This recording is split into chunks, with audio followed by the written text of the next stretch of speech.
Importancia del suelo en la ganadería.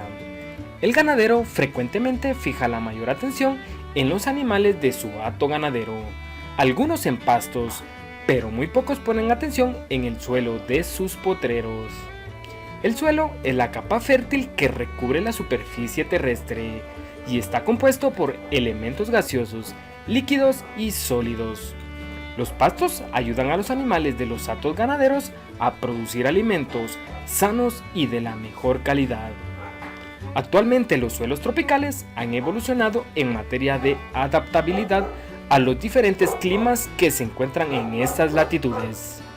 En los climas cálido y húmedo se originan suelos alterados y lavados de nutrientes. Son suelos frágiles, ya que la vegetación que los cubre se alimenta de los restos orgánicos de estos suelos, mismos que se han perdido por el manejo no adecuado de pastoreos continuos, predatorios e irracionales. Los suelos son fundamentales para la vegetación y producción de alimentos. Con suelos sanos se logra producir alimentos saludables. Si logramos tener y conservar suelos sanos, tendremos como resultado alimentos sanos en toda la cadena alimenticia. ¿Qué medidas podemos implementar para proteger los suelos? Evitar la costumbre de las quemas.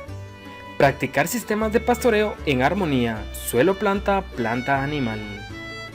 Evitar el uso de cualquier derivado de las abamectinas. Evitar el uso de herbicidas. Reforestar nuestros campos. Utilizar productos alimenticios para el ganado de alta biodisponibilidad. Por favor, suscríbete al canal y dale al botón de me gusta. Gracias por vernos.